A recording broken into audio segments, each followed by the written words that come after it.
அன்பு நெஞ்சங்களே, இறைவன் நமக்கு தந்த புதிய நாளிலே இறைவனுக்கு நன்றி கூறி இறை வார்த்தையால் நம் வாழ்வை பயனுள்ளதாக மாற்றுவோம்.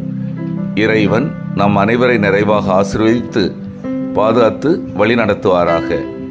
இன்றைய சிந்தனை, ஏழைகளின் நம்பிக்கையும் சாட்சிய வாழ்வும். லூக்கா நற்செய்தி நூல் பிரிவு 21, இறை சொற்றொடர்கள் 5 முதல் 19 முடிய. அன்பார்ந்தவர்களை, பொதுக்காலம் 33ஆம் ஞாயிறை சிறப்பிக்கின்றோம். ஏழைகள் ஞாயிறாக சிறப்பிக்கின்றோம்.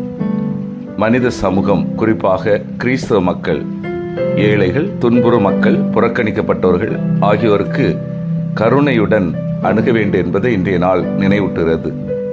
ஏன் ஏழையர் ஞாயிறு? திருத்தந்தை பிரான்சிஸ் கூறுவது, ஏழைகள் நமது கதவுகளில் தட்டுகின்றன. நாம் அவர்களை காணவும் கேட்கவும் உதவும் வேண்டும். இதன் மூலம் அவர் உலகம் முழுவதும் உள்ள கிறிஸ்தவர்களுக்கு ஒரு அழைப்பு விடுக்கிறார். ஏழைகளின் வேதனை மனதில் கொள்ள வேண்டும். நாம் வார்த்தையால் மட்டுமல்ல, செயலால் அன்பை காட்ட வேண்டும். சமுதாயத்தில் யாரும் புறக்கணிக்கப்படாதபடி வாழ உதவ வேண்டும்.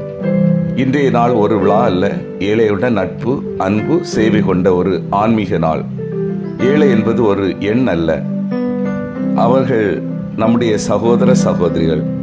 தனிப்பட்ட விதத்தில் நாம் செய்ய வேண்டியது, உதவி தேவைப்படுபவரை அணுகுதல், உணவு, ஆடைகள், மருந்துகள் கொடுத்தல், நோயாளிகளை பார்க்க செல்லுதல், தனிமையாக இருக்கும் முதியவருடன் நேரம் செலவிடுதல், குடும்பமாக, இயக்கமாக, பங்கு மக்களாக, பொது மக்களாக செய்ய வேண்டியது உணவளிப்பு நிகழ்ச்சிகள், மருத்துவ முகாம்கள், குழந்தைகளுக்கான கல்வி உதவிகள், ஏழை குடும்பங்களுக்கு உதவி நிதி.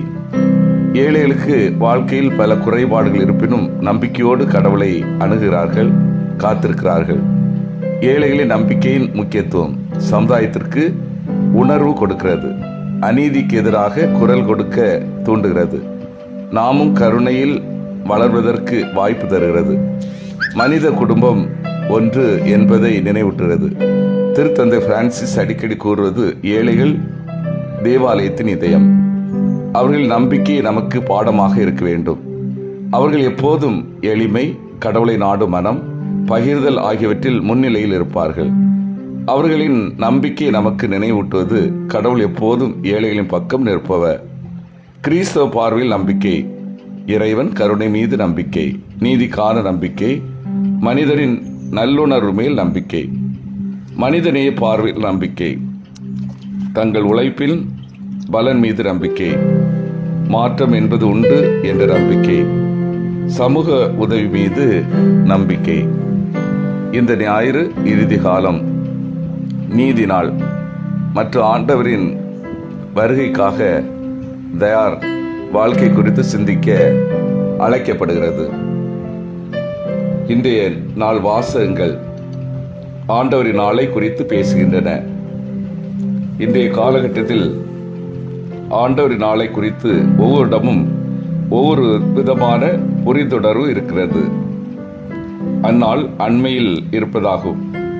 அந்நாள் வருகையில் போர்களும், இயற்கை சீற்றங்களும், கலகங்களும், குழப்பங்களும் ஏற்படும் என்றும் பலவாறாக பேசப்படுகின்றன. இந்நிலையில் ஆண்டவரின் நாள் எப்படிப்பட்டது, அதற்காக நாம் என்ன செய்ய வேண்டும் என்பதை இன்றைய இறை வார்த்தையின் ஒளியில் இப்பொழுது சிந்தித்து பார்ப்போம். உலக முடிவு குறித்த குழப்பங்களும் தெளிவுகளும்.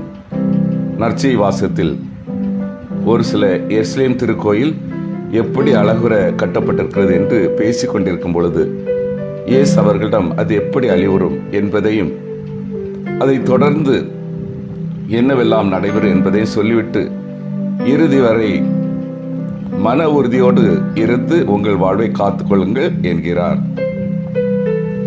எதிர்வரும் ஆண்டவர் நாளை நினைத்து வாழ்வை வீணடிக்க வேண்டாம். பலர் எப்போது வரும் ஆண்டவர் நாளை நினைத்து இப்போதுள்ள வாழ்வை வீணடித்துக் கொண்டிருக்கின்றார்கள். தெசலோனிக்க திரு அவையின் ஆண்டவர் வருகை அண்மையில் உள்ளது, அது இன்றோ நாளையோ நிகழப்போகிறது என்று சொல்லிக்கொண்டு பல உழைக்காமல் சோம்பி தெரிந்தார்கள். ஒருவர் மற்றவரை பற்றி புரணி பேசிக் கொண்டிருந்தார்கள். அதனால்தான் புனித பவுல் அவர்களை பார்த்து, உழைக்க மனம் இல்லாதவர் உண்ணலாகாது என்று கடுமையாக சாடுகின்றார். ஒருவேளை நாமும் ஆண்டவரின் நாள் இதோ இங்கே அதோ அங்கே என்று சொல்லி சாதாரண மக்களை பயமுறுத்தி சோம்பேறியாய் அலைந்தோமெனில் தெசலோனிக்க மக்களுக்கு பவுல் சொன்ன வார்த்தைகள் நமக்கும் பொருந்து என்பதை மறந்துவிடக்கூடாது. எப்பொழுதும் ஆயத்தமாயிருக்க வேண்டும். புனித பிரான்சிஸ் சஸ்யார் ஒரு முறை தன்னுடைய தோட்டத்தில் நிலத்தை கொத்தி எரு போட்டுக் கொண்டிருந்தார். அப்பொழுது அங்கு வந்த அவருடைய நண்பர் அவரிடம், சகோதரர் பிரான்சிஸ் அவர்களே, உங்களிடம் ஒரு கேள்வி கேட்கப் போகிறேன். அந்த கேள்வி இதுதான்: இன்று கடவுள் இந்த உலகிற்கு வருகிறார் என்றால் உடனே நீங்கள் என்ன செய்வீர்கள்? அதற்கு அவர், எப்பொழுது போல் நான் என்னுடைய தோட்டத்தை கொத்தி எரு போட்டுக் கொண்டிருப்பேன் என்று பதிலளித்தார். கடவுள் எப்பொழுது வேண்டுமானாலும் இந்த மண்ணுலகிற்கு வரலாம், அவரை எதிர்கொள்ள நான் தயார் என்பதுதான் புனித பிரான்சிஸ் சஸ்யாரின் தெளிவான பதிலாக இருக்கிறது. ஆண்டவர் வருகை குறித்து பயம் கொள்ளாமல் அவரது வருகைக்காக எப்போது தயார் நிலையில் இருப்பதுதான் ஆண்டவர் வருகைக்காக நாம் செய்ய வேண்டிய முதன்மையான காரியமாக இருக்கிறது. இறை அச்சத்தோடு நேரிய வாழ்வு வாழ வேண்டும்.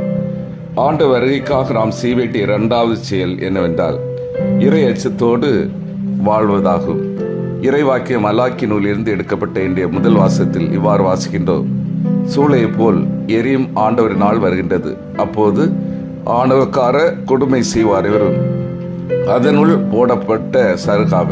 ஆனால் என் பெயருக்கு அஞ்சி நடக்கின்ற உங்கள் மேல் நீதியின் கதிரவன் எழுவான், அவனுடைய இறக்கைகளில் நலம் தரும் மருந்து இருக்கும். மலாக்கி இறைவாக்கிய கூறுகின்ற இவ்வார்த்தைகள் யார் யாரெல்லாம் ஆண்டவருக்கு அஞ்சி நேரிய வழியில் நடந்தார்களோ அவர்கள் எல்லாம் ஆண்டவர் நாள் வரும்பொழுது ஆசியை பெறுவார்கள் என்பதை மிக தெளிவாக சுட்டி காட்டுகின்றன. இந்திய வாசகங்கள் பொது கருத்துகளிலிருந்து சாட்சிய வாழ்வு என்பது கிறிஸ்தவாளின் முக்கியமான அடையாளம். நமது நம்பிக்கை வார்த்தைகளால் மட்டுமல்ல, வாழ்வால் உலகிற்கு காட்டுவது நம்பிக்கையின் ஒளி. வார்த்தையை விட செயல் முக்கியம். சிறு செயல்களே பெரிய சாட்சியம். சாட்சியர் என்பது தியாகத்தில் அடங்கியிருக்கிறது. எடுத்துக்காட்டாக அன்னை தெரசாளுடைய வாழ்வு: ஏழைகளை கரம் பிடித்தார், துன்புற்றவர்களை ஆறுதல் படுத்தினார், அன்பின் சேவை செய்தார்.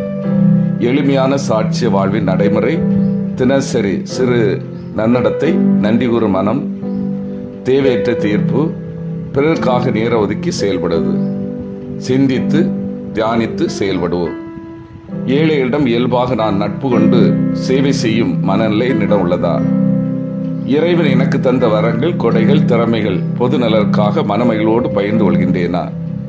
நான் உண்மையான கிறிஸ்தவ சாட்சிய வாழ்கின்றேனா? மன்றாடுவோமாக.